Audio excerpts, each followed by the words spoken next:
og skramlede med sin sabel på en irriterende måde. I mere end 1,5 år var der krig mellem os på grund af denne sabel.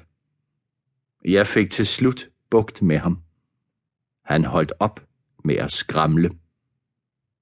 Forresten skete det i min pure ungdom. Men er de klar over, mine herrer, hvad der var det væsentlige ved min ondskabsfuldhed?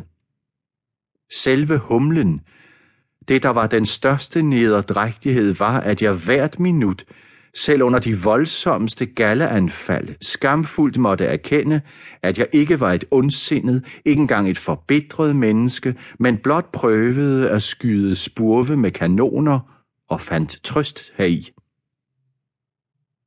Har jeg fråde i mundvigen, behøver man blot at bringe mig en trøstedukke eller servere lidt te med sukker for mig, så skal jeg såmænd nok falde til ro.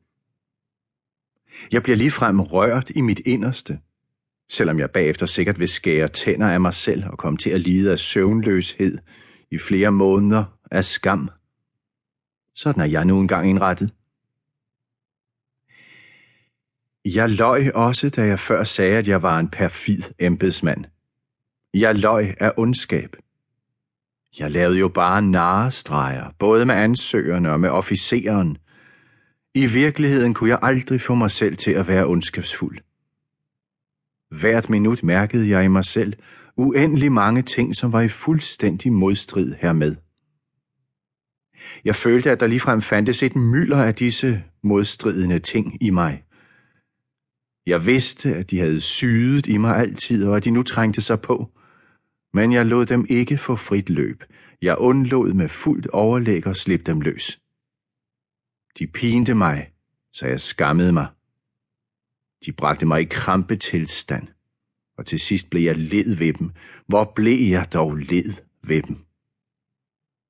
De tror måske, at jeg lige nu angrer noget, mine herrer, at jeg beder om deres tilgivelse.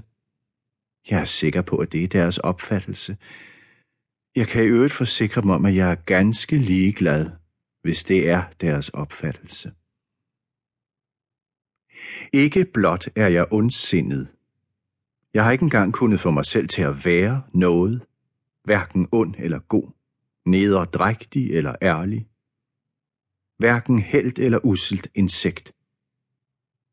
Nu lever jeg her i min afkrog og trøster og tirrer mig selv med den forbitrede og ganske nytteløse betragtning, at et intelligent menneske ikke for alvor kan lave sig om.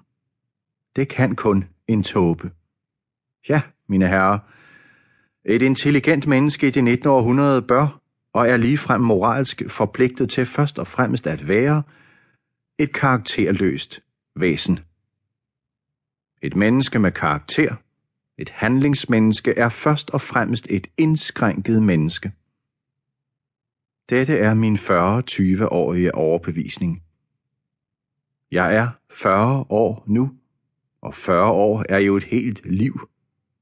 Det er jo højt op i alderdommen.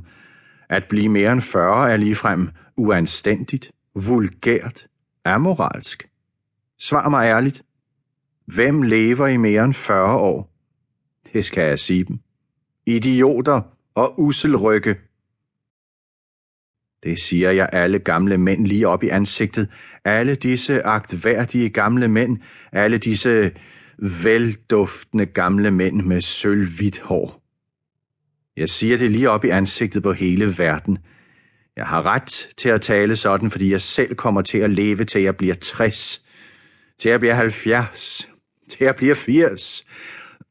Et øjeblik, lad mig lige få vejret. De tror formentlig, mine herrer, at jeg vil have dem til at le. Også heri tager de fejl. Jeg er slet ikke så overstadigt et menneske, som de tror, eller som de måske tror.